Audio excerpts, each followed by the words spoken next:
Assalamualaikum warahmatullahi wabarakatuh.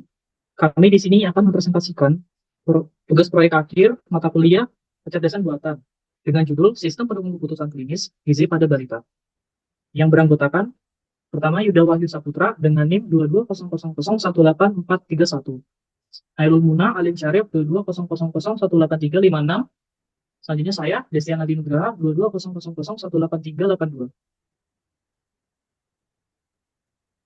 Latar belakang. Masalah gizi pada balita seperti kekurangan gizi, anemia, dan obesitas terus meningkat menurut data Kementerian Kesehatan Indonesia. Kondisi ini mempengaruhi kesehatan dan perkembangan balita, menyebabkan gangguan pada pertumbuhan fisik, perkembangan kognitif, dan risiko penyakit kronis di masa depan. Penyebab utamanya adalah pola makan yang tidak seimbang, kebiasaan makan yang tidak sehat, serta kurangnya pemahaman tentang kebutuhan nutrisi. Pendekatan yang lebih canggih seperti sistem mendukung keputusan klinis atau CDSS berbasis kecerdasan buatan diperlukan untuk mengolah asupan gizi pada balita. CDSS dapat memberikan analisis mendalam dan rekomendasi berbasis data untuk membantu orang tua dan tenaga kesehatan dalam mengambil keputusan yang tepat terkait kebutuhan gizi balita. Rumusan masalah. Rumusan masalah yang kami gunakan pertama, kurangnya informasi dan pemahaman tentang gizi yang dibutuhkan balita. Kedua, keterbatasan alat bantu untuk pengambilan keputusan gizi. Ketiga, kurangnya pengawasan dan evaluasi gizi. Kurangnya sistem pengawasan dan evaluasi gizi yang terintegrasi. Tujuan dari proyek akhir ini pertama adalah menyediakan informasi gizi yang terperinci untuk orang tua dan pengasuh balita. Kedua, memberikan rekomendasi diet yang personal untuk balita. Ketiga, mengintegrasikan alat bantu pengambilan keputusan untuk orang tua dan pengasuh. Selanjutnya, basis pengetahuan akan dilanjutkan oleh Yuda Wahyu Saputra. Baik, di sini saya akan membacakan bab 2 yaitu pembahasan. Masuk ke basis pengetahuan. Basis pengetahuan yang digunakan dalam sistem pendukung keputusan klinis gizi pada balita terdiri dari data umur, data tinggi badan, data berat badan, data lingkar pergelangan, dan data lingkar perut. Basis pengetahuan ini merupakan sumber informasi yang digunakan oleh sistem untuk menentukan suatu individu itu termasuk ke dalam kategori gizi apa. Basis pengetahuan yang digunakan antara lain yang disebutkan tadi, di mana umur itu berisi tentang informasi dari anak atau balita dengan satuan bulan. Kemudian untuk tinggi badan itu dengan satuan sentimeter, sedangkan berat badan itu dengan satuan kilogram, lingkar pergelangan dan lingkar perut menggunakan satuan sentimeter. Kemudian representasi pengetahuan. Model pengetahuan yang digunakan adalah metode SAW atau Simple Additive Weighting. Metode ini adalah salah satu metode dalam pengambilan keputusan multi kriteria yang menghitung hasil akhir dari alternatif dengan menjumlahkan nilai-nilai relatif dari setiap kriteria berdasarkan bobot yang telah ditetapkan. Model keputusan SAW, Simple Additive Weighting ini pada SPK klinis gizi pada balita ini bekerja dengan cara mengevaluasi alternatif berdasarkan beberapa kriteria. Di sini kami menentukan bobot kriterianya, yaitu untuk keterangan umur itu diindikatorkan C1 dengan nilai bobotnya 2. Kemudian tinggi badan C2, bobot 2, berat badan C3, bobot 2, lingkar pergelangan C2, C4, bobotnya 2, dan lingkar perut C5 dengan bobot 2. Jadi total bobotnya ada 10. Di mana penentuan bobot preferensi atau tingkat kepentingan ini diambil dari kebijaksanaan salah satu dari contoh manajemen puskesmas yang ada di Indonesia. Kemudian untuk menentukan skala Likert atau skala status gizi itu diambil menurut WHO, di mana kami menggunakan 5 kategori, yaitu ada gizi lebih, gizi baik, gizi sedang, gizi kurang, dan gizi buruk. Ini ada indikator nilainya, berapa persen dari berapa persen, ini diambil dari WHO untuk penentuan gizinya. Nah, ini ada kami ngambil sampel 10 data balita. Di sana ada berat badan, tinggi badan balita, umur balita, kemudian lingkar pergelangan balita dan lingkar perutnya. Ada juga simbol variabel AB1 sampai AB1 sampai AB10 itu data per balita. Kemudian dari data ini kami olah, kami ubah sesuai dengan indikator yang udah ditentukan tadi seperti berat badan jadi C1, kemudian tinggi badan jadi C2, umur jadi C3, begitu seterusnya sampai ke lingkar perut. Kemudian untuk penghitungan secara manual ini kita membuat pertama matriks. di mana di dalam matriks ini berisi nilai-nilai dari kategori yang ada tadi, data-data dari balita. Kemudian matriksnya dinormalisasi, itu menggunakan rumus XIJ per max XIJ. Jadi ntar itu salah satu data terus ditambah, dibagi dengan jumlah paling besar datanya. Kemudian setelah dinormalisasi, kemudian dibuat lagi ke dalam bentuk matriks. Setelah itu, setelah data diolah, kemudian penghitungan status gizi. Itu menggunakan rumus VI sama dengan sigma N sampai J1 sampai ke N.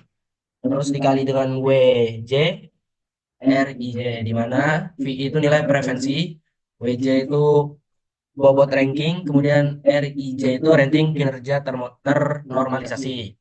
Kita ambil contoh untuk sampel yang pertama. Itu ada 2 dikali dengan 0,667. Angka 2 itu diambil dari tadi, indikator nilai dari bobot salah satu puskesmas yang ada di Indonesia. Terus dikalikan dengan nilai data berat badan. Yang pertama tadi berat badan. Yang sudah ternormalisasi. Kemudian dikali lagi dengan tinggi badan, umur, lingkar pergelangan, lingkar perut. Kemudian itu ada perkalian untuk mengubah suatu bilangan menjadi persentase. Jadi hasilnya itu ada 85%, 86%.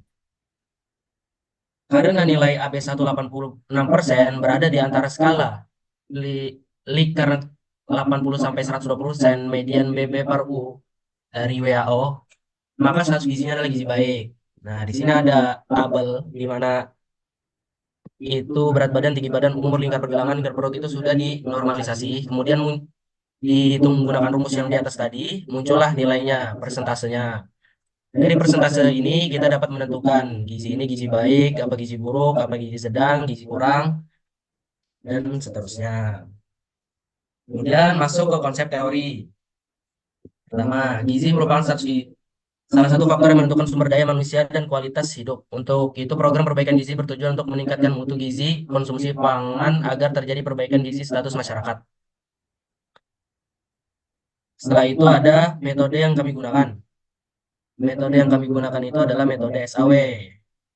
Untuk langkah-langkahnya itu mulai dari menentukan alternatif, HIW itu, W di sini tuh maksudnya adalah banyak,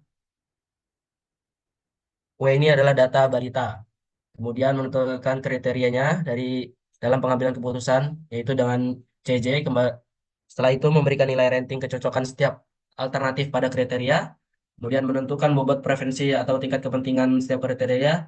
Kemudian memberikan tabel rating kecocokan dari setiap kriteria. Setelah itu membuat matriks keputusan dari tabel rating kecocokan dari setiap alternatif. Kemudian melakukan normalisasi dari data-data tadi, dimasukkan ke dalam tabel matriks. Setelah itu hasil kinerja ternormalisasi, kemudian penghitungan hasil nilai preferensi diperoleh dari penjumlahan dari perkalian elemen baris matriks ternormalisasi dengan bobot preferensi W yang sesuai dengan elemen kolom matriks. Hasil perhitungan nilai VI lebih besar mengindikasikan bahwa alternatif AI merupakan alternatif terbaik.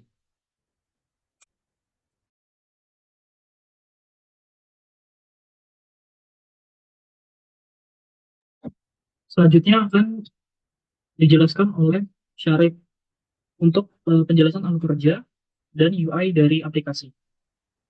Itu pertama alur kerjanya itu user login. Jika user sudah punya akun, maka user langsung login. Jika belum, maka user registrasi terlebih dahulu. Proses kedua yaitu user akan melakukan cek status gizi, di mana user akan memasukkan data diri dari anak balitanya. Kemudian dilakukan perhitungan pada proses 3. Itu akan muncul status gizi dari perhitungan yang telah diinputkan user. Terus muncullah proses keempat itu analisis dari hasil semua yang sudah diinputkan dari user itu, yang berupa nama, berat badan, tinggi badan, lingkar perut, dan lingkar pergelangan, serta umur.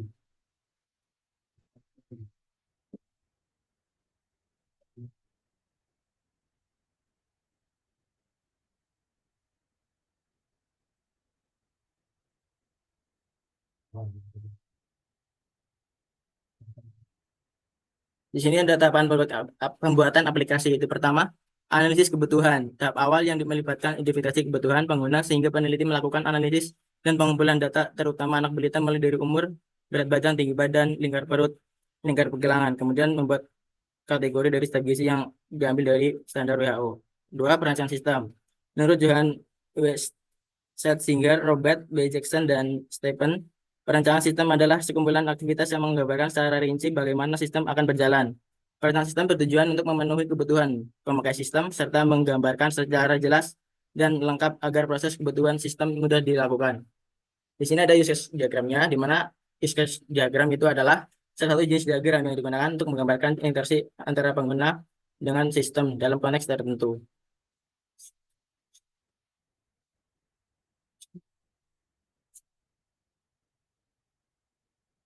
Itu pertama ada aktornya ada user dan sistem. User akan melakukan registrasi jika user belum punya akun. User login jika sudah punya akun. Terus user akan melakukan input ID dan password. Terus sistem akan memverifikasi apakah ID tersebut valid atau tidak. Terus user akan menginputkan umur dari balitanya, berat badan dan tinggi badan, lingkar perut dan lingkar pergelangan. Di mana nih penginputan ini akan dilakukan cek status gizi dan sistem akan menggunakan metode SAW itu. Jika sudah menghasilkan output, maka user bisa login, bisa logout.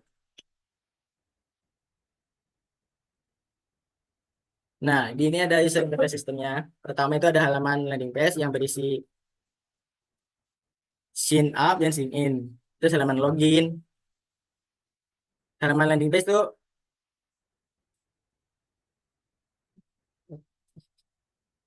halaman itu merupakan tampilan awal dari aplikasi. Halaman ini digunakan untuk user yang akan melakukan login maupun buat akun. Terus halaman login itu digunakan untuk mengakses dari aplikasi tersebut dengan menggunakan email dan password yang sudah terdaftar pada sistem.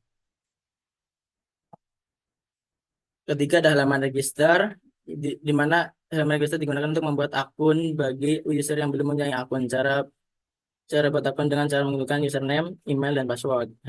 Terus ada halaman utama, di mana halaman utamanya user dapat mengakses berbagai menu dari aplikasi tersebut dengan cara klik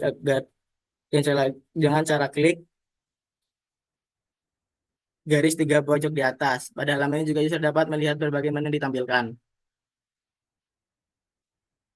Nah, di sini halaman menu. Halaman menu user dapat melihat dan mengakses berbagai menu yang tersedia.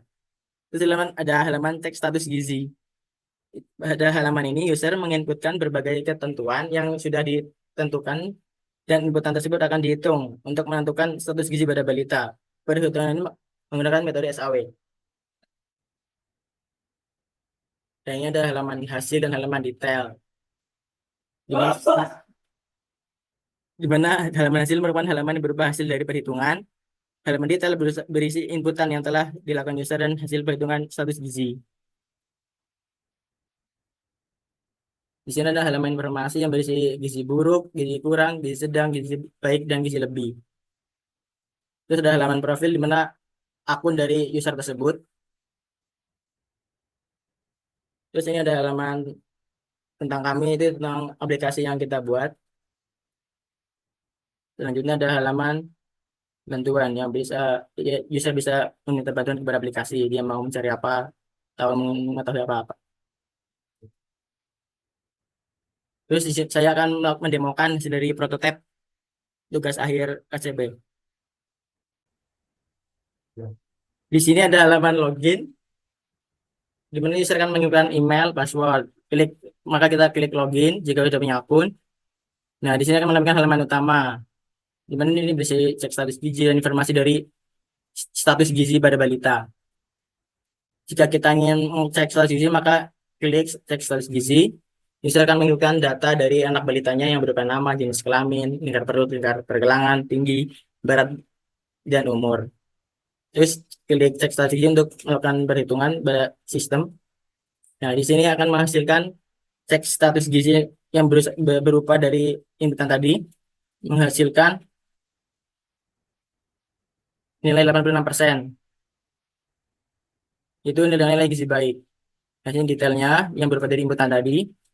Terus kembali untuk, nah, di sini menekan menu sidebar dari program tersebut.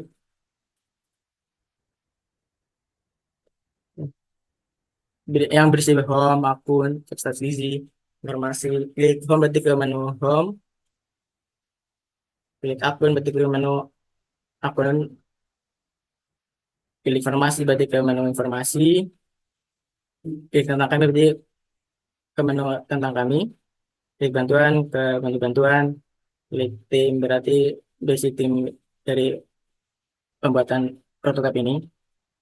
Terus klik klik logout untuk logo dari sistem. Berikut demo dari kami sudah selesai. Saya kembalikan ke moderator. Baik, selanjutnya saya akan menjelaskan kesimpulan dari tugas akhir proyek kami. Berdasarkan dari hasil penelitian, sistem pendukung keputusan penyakit gizi buruk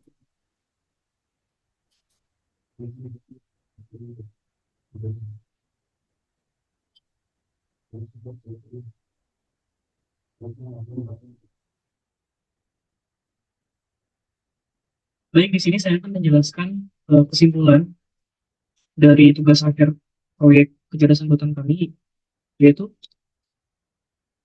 pertama, aplikasi sistem penunjang keputusan gizi ini dapat digunakan dalam penentuan status gizi pada balita. Kedua, dapat digunakan untuk membantu pihak puskesmas dalam pelaporan. Ketiga, media pelaporan gizi balita lebih efektif dan efisien. Sekian presentasi dari kelompok kami, kurang lebihnya mohon maaf. Wassalamualaikum warahmatullahi wabarakatuh. Bismillah.